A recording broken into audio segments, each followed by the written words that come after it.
Good morning and good day to all of you. Welcome to another episode of our Macau Hong Kong Adventure Series. Wow. Hi. Welcome to Hong Kong. Yan, and we are going to Hong Kong, coming from the Macau.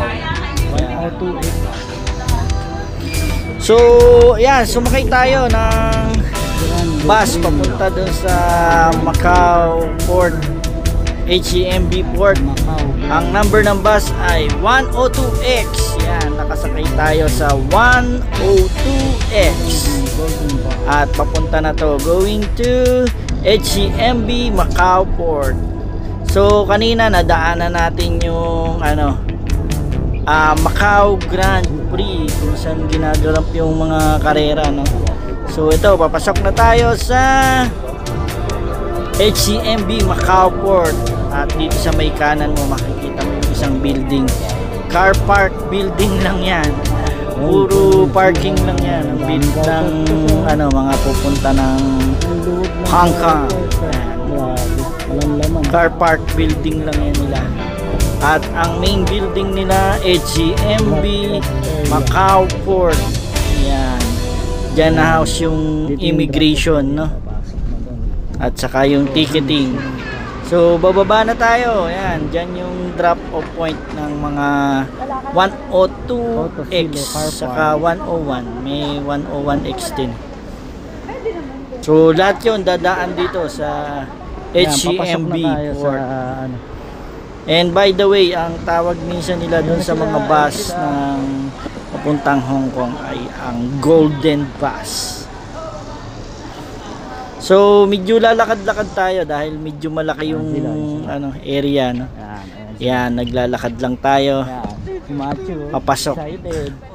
Layo din, no? Tingnan mo, ang layo nung lakad na rin namin. Saan tayo pupunta? Siguro may mga 500 meters din papunta dito sa mga 300 meters papunta rito sa entrance. So before that, yan, nagpicture pa. So sinortcut na namin, no? Kung anuhin mo, nandun yung catwalk sa kabila. So dito na tayo sa open area naglakad, medyo mas shortcut. So ito yung entrance. Yung kaliwa is restroom. Kanan is restroom. Kaliwa papasok. Yung diretso na yan, may mga na yan, papasok na ng immigration yun. Yung may harang na yun. At doon ang bilihan ng ticket. At ito na, bibili na tayo ng ticket. Dalawa yung option nyo, yung bibilihan ng ticket. Mayroong, kung may octopus card ka, pwede nang gamitin. At saka yung card ng bus card ng Macau, pwede nyo gamitin dun sa electronic ticketing, no? Pati visa, yan si Bobot kumukuha ng electronic ticket. Pero pwede rin dun sa may window, may manual ticketing dun. After that, yan, nasa labas na tayo. magsasubject kayo dun sa bag inspection. Tapos pupunta ng immigration, sa immigration hall, papatatak ng passport. At saka i-scanin yung passport nyo, and then lalabas na kayo. Ganun din lang naman. Dito maluwag ang mga immigration officer. Basta may mga papers ka na may ticket ka. Ayun. Tapos may tanong lang kung one day tour or doon ang flight mo sa Hong Kong. Ganun lang naman ang mga tinatanong. Kung tourist, ilang araw ka doon sa Hong Kong. Kung babalik ka dito ng Macau or doon ka nasasakay sa ganun lang, tapos approval ka na, no? Walang mabilis lang, no? So dito akyat na tayo, sasakay na tayo dyan sa unang bus. Yan, double decker ang usually, mga double decker yung bus. Ayan, no? Maluwag kami sa bus. Meron din sa baba, but mas maganda kasi ang view pagka nandito sa harapan ng second floor, no? So yan, nag-ayos lang kami ng aircon kasi pinapatay din nila yung aircon. ito. Yung gitna. At yan, papaalis na tayo. Yan, uma-under na yung bus. Yung bus. At yan, lalabas na ng Macau Port. So going na to dun sa may ano, Nanood pa kami. HCMB, yung pinaka gate toll fee, yung may tollping ano dun, meron dun. Zhuhai, yung Zhuhai kasi is katabi ng Macau, no? City, China na yon, China City. So ito na yung first suspension bridge na dinatna natin. Ayan. Parang sisilix lang, oh. Ganda, oh. Wow.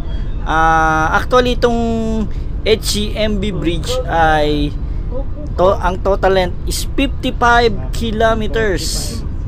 Medyo mahaba-haba yan, 55 kilometers, consisting of 3 suspension bridge at saka isang undersea tunnel. Tapos nung undersea tunnel mayroong 4 artificial island para masustain yung paggawa ng bridge, no? May mga artificial island din na ginawa. So ito yung pangalawang suspension bridge. Iba rin yung design ng suspension bridge na to. Yan. Pangalawa na yan. Tatlo kasi yan, tatlo yung suspension bridge yan. Iba-iba yung design nila ng mga suspension bridge. Bakit may suspension bridge? Kasi sa ilalim niyan dumadaan yung mga ferry tsaka mga barko, no? Meron diyang mga galing China, galing Hong Kong, lumalabas, palabas, yan, dyan dumadaan. So dalawang channel ng South China Sea yan, pero dalawang channel yung dagat na yan. And ito na yung pangatlong bridge. Yan, medyo iba yung bridge na to. Yung pinaka pillar niya iba, pero suspension bridge din siya. So yan, dito lang mapapansin nyo yung bus is laging nasa outer lane. Ang maximum ay 80, so 3 lanes siya magkabila. Yung dalawang lane sa kaliwa 100 ang maximum speed. Napakahigpit nila dun sa so sinusunod nila yan. 80 lang ang takbo. Tapos yan, pagka dito sa bridge required sila ng mga 60 lang ang takbo. Tapos dun sa tunnel nagre-reduce din ng speed. Ang maximum speed sa tunnel ay 60. So bumababa ang takbo nila. Ayan, may mga markings ng Chinese hindi ko alam kung ano yung sinasabi nila. Ito na, approaching na tayo dun sa tunnel, no? Yeah, approaching tunnel. After this, pag malapit na tayo sa Hong Kong. Yan. Ayan yung road marking, so may mga arrow. So kung saan ka lang dapat, no change lane, wala, bawal na mag-change lane. Pag pumasok ka diyan, bawal na mag-change lane yan. Dire-diretso ka na diyan at biglang magiging red na yan. Ayan. Papasok na ng tunnel, ang ganda ng bukana ng tunnel, So yan. So bawal na mag-change lane diyan. At papasok na tayo sa tunnel. Yung tunnel halos mga rin more than 5 kilometers din, mahaba-haba rin kasi mga halos more than 8 minutes kami sa loob ng tunnel. So undersea undersea tunnel, tubig, nasa ilalim ng dagat yung tunnel. At ayan, umangat na tayo. Pag angat mo, makikita mo na yung Lantau Island. Yan yung Lantau Island. Tapos kung malapit-lapit ka na at clear yung bundok, makikita mo na yung makikita mo yung cable car diyan. Diyan kita na yung cable car diyan. Pagka clear na clear yung ulap, natatabingan lang kasi, pero yung silhouette ng cable car sa bundok kita na diyan. At yan, malapit na tayo dun sa airport, saka dun sa cargo terminal ng airport. After that, ando na, yan na, kakaliwa ka na, ando naman yung Hong Kong Port HCMB. So yan, papasok na yan ng Hong Kong Port.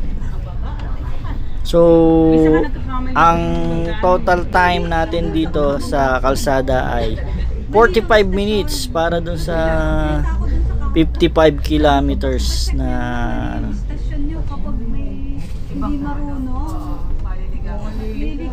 55 kilometers long na bridge, port to port, ay mahigit 45 minutes. So after this one, sa drop off na tayo sa arrival area naman.